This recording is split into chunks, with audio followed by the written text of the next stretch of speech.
পশ্চিমা বিশ্ব হচ্ছে শক্তের ভক্ত, নরমের জম। দর্শক, একটা ছবি দেখাচ্ছি স্ক্রিনে।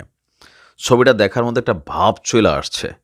তো আমাদের আর একটু ভাবটা আসার কারণ হচ্ছে এই জিনিসটা ইরান বানিয়েছে। আপনার মার্কিন গোয়েন্দা সংস্থাগুলো এর পাশাপাশি আন্তর্জাতিক যে আণবিক সংস্থা আছে IAEA, তারা একটা ফিচার প্রকাশ করেছে যে ইরান গোপনে পরমাণু কর্মসূচি কতদূর নিয়েছে বা তাদের যে ডিজাইনড আপনার নিউক্লিয়ার যেই মেশিনারিজগুলো আছে সেগুলো কেমন। তো এই ছবিটা ইতিমধ্যেই সোশ্যাল মিডিয়াতে ভাইরাল। বেসিক্যালি এই ছবিটা দেখে বোঝাই যাচ্ছে এটা আপনার কি বলা হচ্ছে AI প্রযুক্তি দিয়ে তৈরি। এখন আজকে যেই বক্তব্য আসছে, আমি আজকে দুপুরও আপনাদেরকে একটা নিউজ দিয়েছিলাম, সেখানে যে তথ্যগুলো ছিল এর পরের ভার্সন এখান থেকে শুরু। ইরানের বিরুদ্ধে আন্তর্জাতিক এই আণবিক শক্তি সংস্থা তারা একটা প্রস্তাব পাশ করেছে। সেই প্রস্তাবের বিরুদ্ধে এবার দাঁত ভাঙা জবাব দেওয়ার সিদ্ধান্ত নিয়েছে ইরান।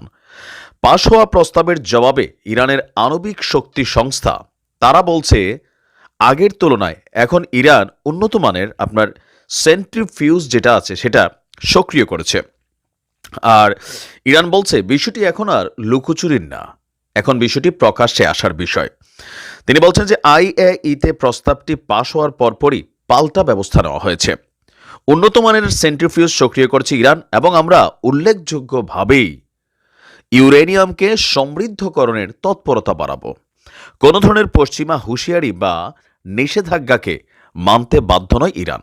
আর এই মুহূর্তে যখন তৃতীয় বিশ্বযুদ্ধে দামামা বেজে উঠেছে, মধ্যপ্রাচ্য থেকে শুরু করে ইউরোপ পর্যন্ত এই যুদ্ধের যে বিস্তৃতি আমরা দেখছি, সেটা বন্ধের জন্য আন্তর্জাতিক অঙ্গনে কি বলে যে অনেক কূটনৈতিকরা কাজ করে যাচ্ছেন। তবে পরিস্থিতিটা বিগড়ে দিয়েছে মার্কিন যুক্তরাষ্ট্র। ইরান বলছে যে আপনার এখানে 21শে নভেম্বর IAEA এর বোর্ড অফ গভর্নর্স পশ্চিমা দেশগুলোর একটি প্রস্তাব গ্রহণ করেছে। তো সেই প্রস্তাবে কি আছে? প্রস্তাবে ইরানের পারমাণবিক কার্যকলাপকে সমালোচনা করা হয়েছে, পাশাপাশি আপনার বন্ধ করার জন্য একটা প্রস্তাব দিয়েছে। এর পাশাপাশি 2025 সালের বসন্তের মধ্যে ইরানের পরমাণু কর্মসূচি নিয়ে বিস্তারিত প্রতিবেদন তৈরি করে এই আন্তর্জাতিক আণবিক সংস্থাকে দিতে হবে। পশ্চিমা দেশগুলোর অভিযোগ, ইরান তাদের যে চুক্তি আছে বা শর্ত আছে বিশ্ব শক্তির কাছে এর চেয়ে প্রায় 32 গুণ বেশি আপনার এই আণবিক শক্তির জন্য যে খুবই মূল উপাদান পারমাণবিক মেশিনারিজের ইউরেনিয়াম, সেটা তারা সমৃদ্ধ করেছে। তো ইরান বলছে মানে করার টাইম নেই, গনার টাইম নাই।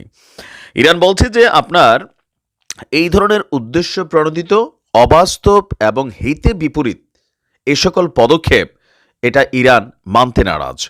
ইরান হুমকি দিয়ে বলছে তারা শান্তিপূর্ণ কর্মসূচির পরমাণু কর্মসূচি চালাচ্ছে, তবে এর বিরুদ্ধে যদি কোনো ধরনের ব্যবস্থা নেওয়া হয় তাহলে তেহরান প্রতিশোধের দিকেই তারা ধাবিত হবে। এখন ঝামেলাটা কোথায় পাকাইছে? ঝামেলাটা পাকাইছে যে পশ্চিমারা চায় তোমরা যাই করো আমাদেরকে দেখাও, না দেখাইতে হবে।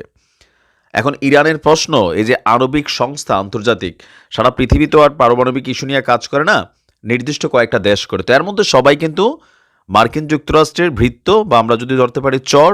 এর বাইরে রাশিয়া তারা হচ্ছে তাদের কাজ করে, উত্তর কোরিয়া তারাও করে, কিন্তু এগুলা তারাও দেখায় না। টেকনিক্যালি আমেরিকাও কিন্তু প্রকাশ করে না। বিভিন্ন জায়গায় বিরান ভূমি, জঙ্গলে, সাগরে এমন এমন জায়গায় এরা এদের মাটির গভীরে কর্মকাণ্ড চালায় যেটা আপনি আশ্চর্য হবেন। বিভিন্ন সময় পৃথিবীতে যে ভূমিকম্পগুলো তৈরি হয় আমরা ভাবি টেকটনিক প্লেটের কারণে, বাট এমনও তথ্য আসছে যে আমেরিকা এমন এমন জিনিস বানাইছে যে মাটির নিচে এক দেশ থেকে আরেক দেশে ভূমিকম্প কৃত্রিমভাবে তৈরি করার মতনও তারা অ্যাক্টিভিটিস চালায়। ইভেন তুরস্কের যে ভয়াবহ, আপনাদের খেয়াল থাকার কথা যে এরদোয়ান ক্ষমতায় আসার পর একটা ভয়াবহ ভূমিকম্প হয়েছিল, সেই ভূমিকম্প আমেরিকার এই মাটি নিয়ে ভূমি নিয়ে নাড়াচাড়ারই একটা রেজাল্ট হিসেবে কিন্তু অভিহিত করা হয়েছিল। তো এখন ইরানের বক্তব্য হচ্ছে যে ইরান তাদের রাষ্ট্রের কল্যাণের জন্য, তাদের নিরাপত্তার খাতিরে যা যা করার দরকার করবে, পাল্লে ঠেকাও। আমরাও বলি পাল্লে ঠেকাও। ভালো থাকুন। আসসালামু আলাইকুম।